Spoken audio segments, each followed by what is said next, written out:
मध्य प्रदेश के ग्वालियर शहर के एक गांव में बिरजू नाम का एक कुम्हार रहता था।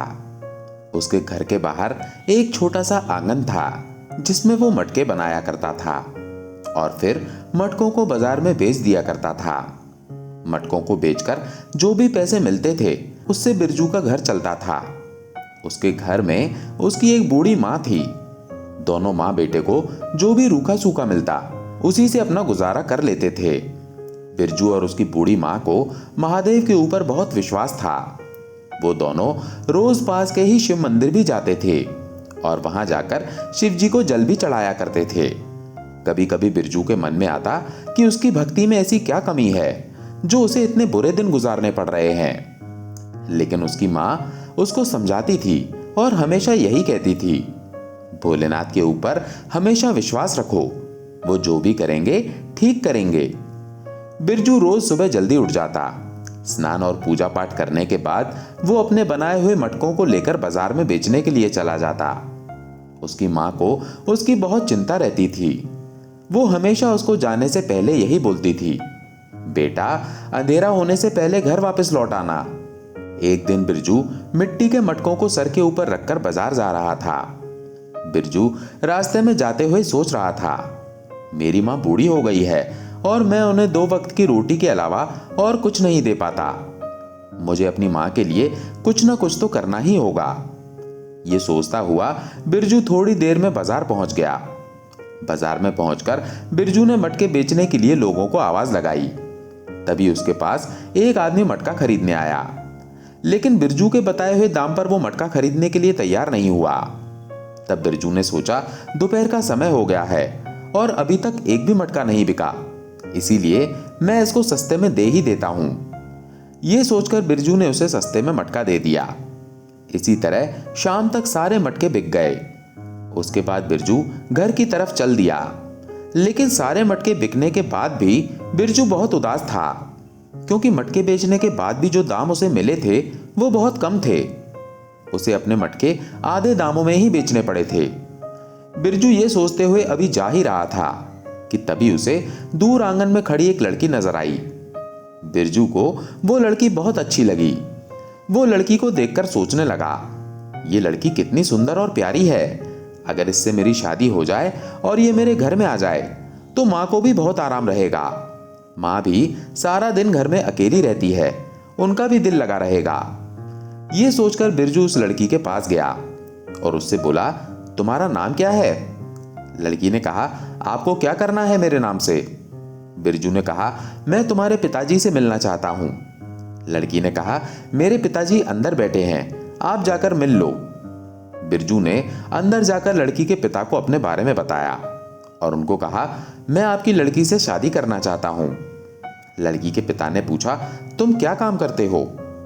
बिरजू ने कहा, मैं मिट्टी के मटके बनाकर बाजार में बेचता हूं। तब उसने पूछा, तुम कितना कमा लेते हो? बिरजू ने कहा, मोहन साहब ज्यादा तो नहीं कमाता, लेकिन अपना घर चला लूं इतना तो कमा ही लेता हूं। लड़की के पिता ने कहा, तुम्हारी कमाई तो बहुत कम होगी, लेकिन फिर भी मैं तुम्हें एक मौका देता हूं। जिस दिन तुम 10,000 रुपए कमाकर मुझे दे दोगे, मैं उस दिन अपनी बेटी का विवाह तुम्हारे साथ कर दूंगा, और अगर तुम मेरी ये शर्त पूरी नहीं कर सके तो दोबारा मेरे पास मत आना। लड़की के पिता की बात सुनकर बिरजू मायूस होकर वहां से चला गया, क्योंकि 10,000 जैसी बड़ी रकम उसने आज तक नहीं देखी थी। फिर वो लड़की के पिता को इतनी बड़ी रकम कैसे देता? बिरजू ने सोचा, मैं तो बड़ी मुश्किल से महीने में 1,000 रुपए तक कमाता हूं। ये सोचता हुआ निराश मन से बिरजू घर पहुंच गया। घर पहुंचकर उसने अपनी मां को सारी बात बताई। तब उसकी मां ने कहा, बेटा तुम चिंता मत करो, भोलेनाथ के ऊपर विश्वास रखो। अगर वो चाहेंगे तो वो लड़की तुम्हें जरूर मिलेगी। तुम बस मन लगाकर मेहनत से काम करो और सब कुछ भोलेनाथ के ऊपर छोड़ दो। बिरजू ये सुनकर चुप हो गया। ऐसे ही अगले दिन बिरजू ने मटके बनाकर सूखने के लिए आंगन में रख दिए और घर के अंदर चला गया। जब वो अंदर गया तो उसकी मां ने कहा, बेटा मैं पास वाले गांव में तुम्हारी मौसी से मिलने जा रही हूं। सुना है उसकी तबीयत खराब है। शाम तक मैं वापस आ जाऊंगी, तब तक तुम अपना ख्याल रखना। बिरजू को समझाकर उसकी मां चली गई। बिरजू ने मां के जाने के बाद खाना खाया। खाना खाने के बाद उसे नींद आ गई। तभी अचानक से जोरदार बारिश शुरू हो गई, जिससे बिरजू के बनाए हुए मटके गीले होकर खराब हो गए। जब बिरजू की नींद खुली तो उसने देखा कि उसके सारे मटके बारिश के कारण गीले हो गए थे। ये देखकर बिरजू बहुत उदास हो गया। वो उदास मन से महादेव को याद करके कहने लगा, भोलेनाथ, हमारी क्या गलती है जो ये सब हमारे साथ ही होता है। तभी उसकी माँ वापस आ गई। बिरजू ने माँ से कहा, माँ, अब मैं बाजार में मटके बेचने कैसे जाऊं, क्योंकि ये सारे मटके तो गीले होकर खराब हो गए हैं। तब उसकी माँ ने कहा, बेटा चिंता मत कर, सब ठीक हो जाएगा। बिरजू बोला, भगवान भी गरीबों की ही परीक्षा लेते हैं, ना जाने उनकी क्या मर्जी है। ऐसे ही अगले दिन बिरजू फिर से मटके बनाता है और उन मटकों के सूख जाने के बाद उन्हें बाजार में बेचने के लिए चला जाता है। लेकिन बाजार में आज भी उसे उसके मुताबिक दाम नहीं मिलते। लेकिन आज भी बिरजू के सारे मटके शाम तक बिक जाते हैं। उसे आज भी सही कीमत नहीं मिलती। मटकों को बेचकर उसे जो भी पैसे मिले उन्हीं को लेकर बिरजू घर की तरफ चल दिया।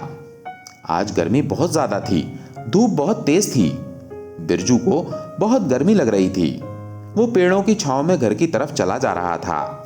बिरजू चलते चलते थक गया और आराम करने के लिए एक पेड़ के नीचे बैठ गया। पेड़ की ठंडी छांव में बैठे बैठे उसकी आंख लग गई। थोड़ी देर में उसी रास्ते से एक महात्मा जा रहे थे। महात्मा ने बिरजू को सोते हुए देखा तो उसे उठाया और कहा, बेटा, मुझे बहुत भूख लगी है और गर्मी के कारण प्यास भी बहुत लग रही है। क्या तुम मुझे खाना खिला सकते हो? बिरजू ने महात्मा की तरफ देखा और बोला, महात्मा जी, यहाँ तो मेरे पास कुछ नहीं है, आप मेरे साथ मेरे घर चलिए। ये बोलकर बिरजू महात्मा को लेकर घर चला गया। बिरजू ने घर पहुंचकर मां को महात्मा के लिए खाना बनाने के लिए कहा। बिरजू की मां ने खाना बनाकर महात्मा के आगे रख दिया और हाथ जोड़कर उन्हें खाने के लिए कहा। जब महात्मा ने खाना खा लिया तो बिरजू ने उनसे उनके बारे में पूछा। महात्मा ने बताया, मैं पास वाले गांव में जा रहा था। महात्मा ने खाने के लिए बिरजू को धन्यवाद किया और बोला, बेटा, आज की दुनिया में कोई किसी अनजान को अपने घर में नहीं आने देता, लेकिन तुम मुझे घर लेकर आए और मेरी बड़ी सेवा की। मैं इस बात से बहुत खुश हूं। तब बिरजू ने कहा, बाबा, आप थोड़ी देर आराम कीजिए, मैं शाम के खाने का इंतजाम करता हूं। महात्मा ने कहा, बस बेटा, मेरे लिए इतना ही बहुत है, मुझे जल्दी ही पास के गांव में पहुंचना है। बिरजू ने कहा, बाबा, बाहर बहुत गर्मी है, अभी आपका बाहर जाना ठीक नहीं है। तब महात्मा ने कहा, बेटा, जो आज तुमने मेरे ऊपर उपकार किया है, मैं उसके लिए तुम्हारी गरीबी दूर करने का उपाय बताता हूं। महात्मा ने बिरजू से कहा, बेटा, मैं तुम्हें एक मंत्र बताता हूं, तुम उसका रोज सुबह शाम जाप किया करो। महादेव तुम्हारे ऊपर जल्दी ही कृपा करेंगे और तुम्हारी जो भी इच्छा है वो महादेव जरूर पूरी करेंगे। ये कहकर महात्मा ने बिरजू को श्री शिवाय नमस्तुभ्यम मंत्र का जाप करने के लिए कहा। महात्मा ने उससे कहा, इसके अलावा तुम मुझसे और कुछ चाहते हो तो कहो। बिरजू ने कहा, बाबा, बस आप मुझे अपना आशीर्वाद दे दीजिए, मुझे इसके अलावा और कुछ नहीं चाहिए। तब महात्मा ने कहा, बेटा, मैं तुम्हारी परीक्षा ले रहा था और तुम इस परीक्षा में सफल हो गए, इसलिए मैंने तुम्हें जैसे कहा है वैसे ही आज से ही शिव मंत्र का जाप शुरू करो, बाकी सब महादेव के ऊपर छोड़ दो। ये कहकर महात्मा वहां से चले गए। बिरजू और उसकी मां ने अब रोज शिव मंत्र का जाप करना शुरू कर दिया। इससे उनके अंदर काफी शांति आ गई। इस बात को कुछ दिन बीत गए। एक दिन बिरजू आंगन में बैठकर मटके बना रहा था। तभी उसकी मां की नजर बिरजू के बनाए हुए मटकों पर गई। वो मटकों को देखकर चौंक गई, क्योंकि आज मटके बहुत चमक रहे थे। उसने बिरजू से कहा, बेटा, आज मटके देखो कितने चमक रहे हैं, ऐसा लग रहा है जैसे मटकों पर हीरे लगे हुए हैं। तब बिरजू की नजर मटकों की तरफ गई। वो बोला, हाँ मां, तुम ठीक कह रही हो, और आज मटकों की बनावट भी कितनी अच्छी लग रही है। जरूर ये महात्मा जी के आशीर्वाद के कारण हो रहा है। तब बिरजू ने कहा, अच्छा मां, अब मैं इन मटकों को बेचने के लिए बाजार जा रहा हूं। जब बिरजू मटकों को लेकर बाजार में गया तो मटकों की चमक देखकर बिरजू की दुकान पर भीड़ लग गई और उसके सारे मटके कुछ ही देर में बिक गए। आज किसी ने भी बिरजू से मोलभाव नहीं किया।